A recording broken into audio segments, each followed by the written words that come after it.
Kyle Larson takes home the win in an action-packed race at his hometown track in Sonoma.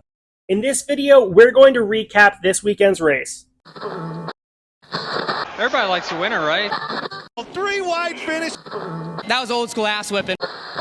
Boogity, boogity, boogity. Ooh, let's go racing today, boys. This weekend's race at Sonoma certainly didn't lack action. We had plenty of cautions and plenty of action throughout the field. It was nice to be able to see multiple passes up front and throughout the field throughout the entire race. On top of that, we saw a lot of pushing and shoving, which makes for the exciting action that we sometimes see at these road courses. As I mentioned before, Kyle Larson came away with the win today at his hometown track. Kyle Larson grew up in Elk Grove, California, which is only about 86 miles away from Sonoma. This is a track that he always hopes to have a good performance at. With that being said, let's get into the start of the race. The chaos started early with Denny Hamlin blowing an engine on only lap 2 of the race. Denny Hamlin came into this race as the points leader in the Cup Series, but no doubt his last place finish is going to drop him down a number of spots. We also saw a couple of drivers in William Byron and Ty Gibbs cut down tires in Stage 1. It was obvious early in Stage 1 that the drivers were still getting used to the new surface on the track. However, that made for some exciting racing. Tyler Reddick went on to win Stage 1 with our Stage 1 top 10 being 1. Reddick, 2. Blaney, 3. Larson, 4. Elliott, 5. Bowman, 6. McDowell, 7. Chastain, 8. Suarez, 9. LaJoie, and 10. Gilliland. In Stage 2, we saw more engine issues with Will Brown, who was coming over from Australia to be able to drive this race, have another blown engine. I was disappointed to see this because he was one of the fastest cars in practice on Friday. I was hoping he'd put together a clean race and maybe even have a shot at a top 10 by the end of the race. Ultimately, Chris Buescher ended up taking the Stage 2 win with our top 10 being 1. Buescher, 2. Preece, 3. Truex, 4. Busch, 5. Allmendinger, 6. Keselowski, 7. Jones, 8. Gilliland, 9. Logano, and 10. Burton. At the end of Stage 3, we saw some awesome racing between Martin Truex Jr., Chris Buescher, and Kyle Larson to be able to battle for the number 1 spot. Early on lap 102, we saw Martin Truex Jr. take the lead from Chris Buescher. At the same time, Chris Buescher ended up dropping back to 3rd with Kyle Larson taking 2nd. By the end of lap 102, Larson took the lead and never relinquished it.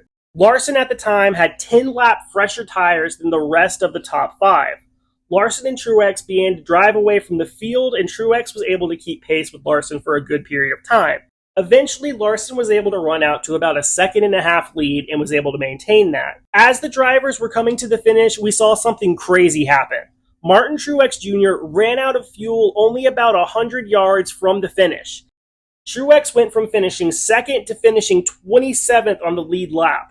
Although I'm sure inside the car, Martin Truex Jr. was not having a good time, the fans, however, were having an awesome time, cheering him on as his car slowly inched to the finish line.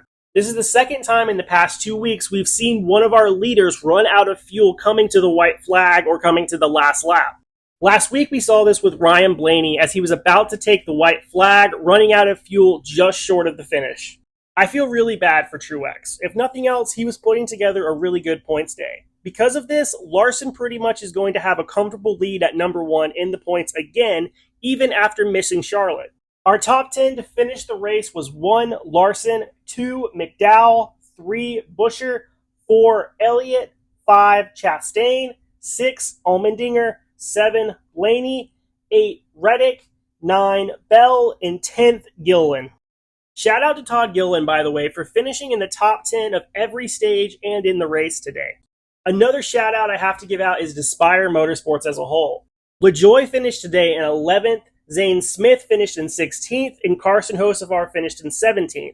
Spire continues to show how much improvement they're making, and before long, they're going to be a force to be reckoned with. Overall, I thought this was a great road course race. Road course racing normally isn't the most exciting thing in NASCAR. However, today's race was really intriguing. There were battles throughout the field, especially at the front. There were cars beating and banging, and it's really nice to see another one of these SMI repaves be successful. But those are just my opinions on today's race. Be sure to let me know down in the comments what you thought of this week's race. Also, I'd be curious to hear your thoughts on Kyle Larson regaining the points lead after missing Charlotte and being granted a waiver. Don't forget to like, comment, and subscribe. Make like Christopher and hit that bell so you can get notified on all of our latest NASCAR content. I appreciate you for watching, and I look forward to seeing you next time.